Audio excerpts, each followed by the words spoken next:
Hello മച്ചമാരെ, എല്ലാവർക്കും ഏറ്റവും പുതിയൊരു മൂവി റിവ്യൂവിലേക്ക് സ്വാഗതം. അപ്പോൾ നമ്മൾ റിവ്യൂ ചെയ്യാൻ മൂവിയുടെ പേര് സീക്രട്ട് എന്നാണ് മൂവിയുടെ പേര്. ഈ സിനിമ കണ്ടിട്ട് 2 ദിവസമായി. പിന്നെ അന്ന് തോന്നി എനിക്ക് റിവ്യൂ ചെയ്യേണ്ടെന്ന് തോന്നി. പിന്നീട് എന്തൊക്കെ കാരണം കൊണ്ട് സമയത്തിൻ്റെ പ്രശ്നം കാര്യങ്ങളൊക്കെ കൊണ്ട് ഇപ്പോഴാണ് ടൈം വന്നത്. അത് നമ്മൾ റിവ്യൂ ചെയ്ത്.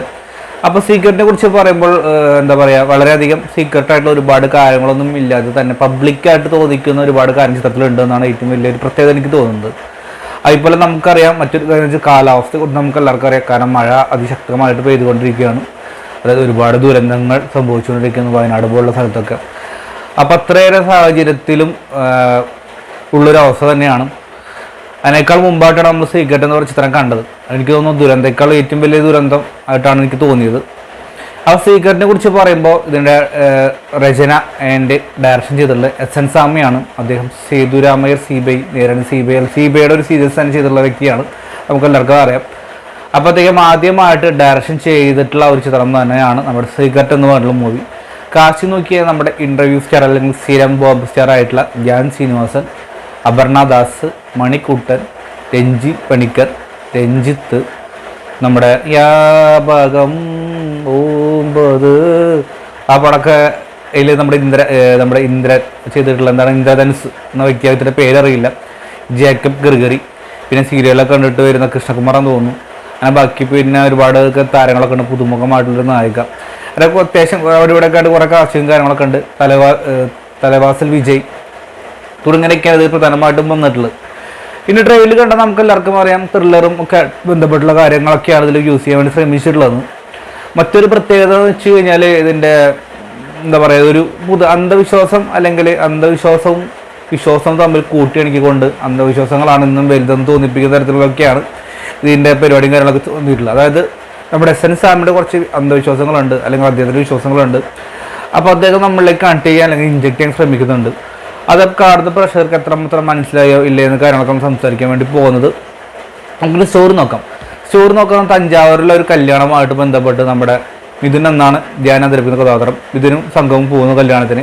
അതിൻ്റെ ഇടയ്ക്ക് അവിടെ കുറേ ജ്യോത്സ്യന്മാരുണ്ട്. അപ്പോൾ ഞങ്ങൾക്ക് അവിടെ നിരത്തി നോക്കുന്ന സമയത്ത് നമ്മുടെ ജേക്കബ് ഗർഗറി പറയാണ് നമുക്ക് ഇവിടെ നിന്ന് കയറി നോക്കിയാലോന്ന്. അങ്ങനെ എന്തോ നാടി എന്നൊക്കെ പറഞ്ഞിട്ട് സംഭവം കാര്യങ്ങളൊക്കെ ഒരു 8th ജേക്കബ് ഗർഗറിയുടെ ജാതകം വായിക്കുന്നു. അപ്പോൾ ഇവനെ കൂടി ജാതകം നോക്കിക്കോരാൻ പറയും. മിഥുനെന്ന് പറയുന്ന ആ കഥാപാത്രത്തോട് പറയാണ് അതായത് തൻ്റെ വിവാഹം നടക്കില്ല, കാരണം ആ കല്യാണം കഴിക്കാൻ പോകുന്ന പെൺകുട്ടി മരണപ്പെട്ടും പോകുമെന്നാണ് പറയുന്നത്, വേറെ പ്രതിവിധിയൊന്നുമില്ലെന്ന് പറയുന്നു. അങ്ങനെ നമ്മുടെ മിഥുൻ നമ്മുടെ കഥാനായകൻ ധ്യാൻ ശ്രീനിവാസൻ ആകെ തകരുന്നു. അങ്ങനെ പെൺകുട്ടീനെ ഒഴിവാക്കാൻ വേണ്ടി ശ്രമിക്കുന്നു. പക്ഷെ അവൻ അതിനെ നേരിടാൻ വേണ്ടി ശ്രമിക്കുന്നു. അങ്ങനെ രഞ്ജിത്തിൻ്റെ അടുത്ത് പോകുന്നു. അങ്ങനെ ഒരുപാട് കാര്യങ്ങളൊക്കെ സംഭവിക്കുന്നു. അതാണ് എൻ്റെ സ്റ്റോറി ആയിട്ട് വന്നിട്ടുള്ളത്. അപ്പോൾ ഈ മിഥുനോട് പറയുന്നു മറ്റൊരു പ്രതിവിധി എന്ന് വെച്ച് കഴിഞ്ഞാൽ 3 പേരെ രക്ഷിക്കണം എന്ന് പറയുന്നു. അപ്പം 3 പേരെ രക്ഷിക്കാൻ കഴിയുമോ, പെൺകുട്ടി രക്ഷപ്പെടുമോ, കല്യാണം നടക്കുമോ, കാര്യങ്ങളൊക്കെയാണ് പടത്തിൽ ഉദ്ദേശിച്ചിട്ടുള്ളത് സീക്രട്ടായിട്ട്. അതായത് സീക്രട്ട് എന്ന് പറയുമ്പോൾ ഇവരിലുള്ളിലുള്ള സീക്രട്ട് ആ പെൺകുട്ടിക്ക് എപ്പോഴും അറിയില്ല, എന്താണ് സംഭവം കാര്യങ്ങളൊന്നും അവരെ വീട്ടുകാർക്കും അറിയില്ല. അതായിരിക്കും ഒരുപക്ഷെ സീക്രട്ട് എന്നുകൊണ്ട് ഉദ്ദേശിച്ചത്. പക്ഷെ ഒരു പബ്ലിക്കായ അവസ്ഥയായിരുന്നു, വൻ ദുരന്തമായിട്ടുള്ളൊരു അവസ്ഥ തന്നെയാണ് എനിക്ക് തോന്നുന്നത്. തുടക്കം തന്നെ ഒരു പാട്ടുണ്ട്, ഏകദേശം ഒരു പടം തുടങ്ങിയിട്ട് 20 മിനിറ്റിനുള്ളിൽ തന്നെ ഒരു 2-3 പാട്ട് കഴിഞ്ഞ് പോകുന്നുണ്ട്. തുടക്കത്തിൽ ടൈറ്റിൽ എഴുതി കാണിക്കുന്ന ഒരു പാട്ട്, ഇവരുടെ സൗഹൃദത്തിന് വേണ്ടി ഒരു പാട്ട്, നാഗയെ കാണിക്കുമ്പോഴൊരു പാട്ട്, അത് കഴിഞ്ഞ് മറ്റൊരു പാട്ട്. അപ്പോഴത്തെ പാട്ട് തന്നെയാണ് ഇതിന് മാത്രം.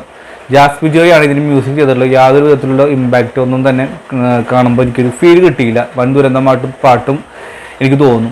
മറ്റൊരു പ്രത്യേക തുടക്കം തൊട്ട് ഇൻ്റർവെല്ല് വരെയും വലിയ ത്രില്ലിംഗ് ആയിട്ട് എവിടെയും കൊണ്ടുവരാൻ ശ്രമിക്കുന്നില്ല. ഒരു നാടികത നിറഞ്ഞിട്ടുള്ള ഒരുപാട് ഡയലോഗ്സും കാര്യങ്ങളൊക്കെ സീക്രട്ട് എന്ന് പറഞ്ഞ മൂവിക്കുണ്ട്. കാരണം ഒട്ടും തന്നെ ഒരു ഇമ്പാക്റ്റ് ഞാൻ നേരത്തെ പറഞ്ഞ പോലെ തന്നെ പേരിനോട് ചോദിച്ച പോലെ തന്നെ ഒരു ഇമ്പാക്റ്റ് കാര്യങ്ങളൊന്നും തന്നെ സീക്രട്ടിന് ഉണ്ടാക്കാൻ സാധിച്ചില്ല. കാരണം ഡയലോഗിൻ്റെ ഒക്കെ വളരെ മോശമായ ഡയലോഗും കാര്യങ്ങളൊക്കെയാണ് കടന്നുപോയ മൂവ്മെൻ്റ് ആണെങ്കിലും അതുപോലെ തന്നെ കോസ്റ്റ്യൂം ആണെങ്കിലും എടുത്തു പറഞ്ഞ കോസ്റ്റ്യൂം തന്നെയാണ്. കാരണം ഒരു പരിധി വരെയും കോസ്റ്റ്യൂം നമ്മൾ സപ്പോർട്ട് ചെയ്യാറുണ്ട്. എനിക്ക് തോന്നുന്നതിലുള്ള ധ്യാൻ ശ്രീനിവാസൻ്റെ കോസ്റ്റ്യൂമൊക്കെ ഓവർ അടിയും കാര്യങ്ങളും ഒക്കെ ആയിട്ട് പോകുന്നു. കാരണം ഒട്ടും തന്നെ ഒരു ചേരാത്ത ഇമ്പാക്റ്റ് ഇല്ലാത്തൊരു കോസ്റ്റ്യൂമായി തോന്നി. കാരണം അത് കാണുമ്പോൾ തന്നെ ഭയങ്കര വെറുപ്പിക്കലുള്ള ഒരു അഭാവമായിട്ടാണ് തോന്നിയിട്ടുള്ളത്. ഒരു സ്ക്രീനിൽ ധ്യാൻ നിന്ന് കഴിഞ്ഞാൽ അത് നിറഞ്ഞു. കാരണം മാമാതിരി കോസ്റ്റ്യൂമിൻ്റെ ഒരു പ്രശ്നങ്ങളൊക്കെ മുൻകൂട്ടി തന്നെ കാണുന്നുണ്ട് ചിത്രത്തിൽ. അതും ഭയങ്കര അഭാവമായിട്ട് തോന്നി. അതുപോലെ തന്നെ ഞാൻ നേരത്തെ പറഞ്ഞ ഡബ്ബിങ്ങിൻ്റെ ഒക്കെ ഒരുപാട് പോരായ്മകൾ പാട്ടുകളൊക്കെ ആണെങ്കിൽ പോലും ചില പടത്തിൽ ഫസ്റ്റ് ഹാഫിൽ കണ്ടിരിക്കാൻ തോന്നും. ഇത് ഫസ്റ്റ് ഹാഫിൽ ഇൻട്രബിൾ ആയില്ലേ എന്നുള്ള തോന്നൽ തന്നെയായിരുന്നു. എവിടേക്കോ എന്തൊക്കെയോ വരുത്തി തീർക്കാൻ വേണ്ടിയിട്ട് ഓടിച്ച് കിടന്നും കുറേ പേര് ഓടുന്നു. ഇൻ്റർപ്രേഷൻ പിന്നെ ധ്യാനിൻ്റെ കുറേ കുറേ മണ്ടത്തരകളും കാര്യങ്ങളൊക്കെ കടന്നു പോയി രക്ഷിക്കാൻ വേണ്ടി ശ്രമിക്കുന്നു. കാറിൻ്റെ ഉള്ളിൽ തലയിടുന്നു, വെള്ളത്തിൽ ചാടുന്നു, അങ്ങനെ കുറേ പരിപാടിയും കാര്യങ്ങളൊക്കെ കടന്നു പോകുന്നുണ്ട്. ഇൻലക്ഷൻ നായികയെ കാണില്ല, നായിക എവിടെ പോകുന്നുള്ളൊരു തോന്നലാണ് കാണുന്ന പ്രേക്ഷകർക്ക് ഉണ്ടാവുക. അതെന്തെങ്കിലും ആവട്ടെ, പ്രത്യേകിച്ച് നായികൊന്നും ചെയ്യാനില്ല ഈ പടത്തിൽ. അങ്ങനെ അതിൻ്റെ ഇടയ്ക്കാണ് നമ്മുടെ സ്ഥിരം പണി രഞ്ജിപ്പണിക്കർ വരുന്നുണ്ട്.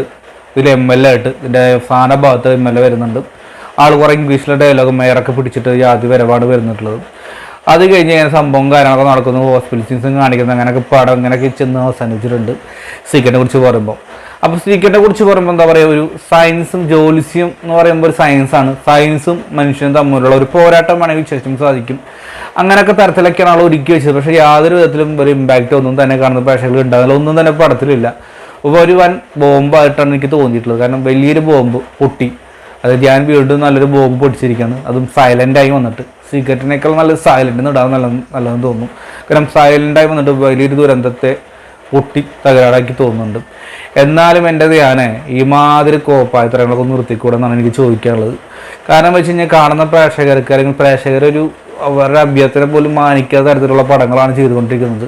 എനിക്കൊന്നും ആഴ്ചയിൽ ഓരോ ബോംബ് പൊട്ടിക്കുന്ന ഒരു നടനാണെങ്കിൽ ധ്യാൻ തന്നെയായിരിക്കും. എനിക്കൊന്നും മമ്മൂക്കയേക്കാൾ മോഹൻലാലിനേക്കാളും കൂടുതൽ സിനിമകൾ ചെയ്യാൻ വേണ്ടി ധ്യാൻ സിംഗേഴ്സ് തന്നെയായിരിക്കും. കാരണം ഒരാഴ്ച എടുത്ത് നോക്കിക്കഴിഞ്ഞാൽ അതിൽ ധ്യാൻ്റെ ഒരു പടം ഉണ്ടാവും. ഒരു മാസം ഏകദേശം 4-5 ചിത്രങ്ങളാണ് ധ്യാൻ്റെ റിലീസ് ചെയ്യാൻ വേണ്ടി പോകുന്നത്.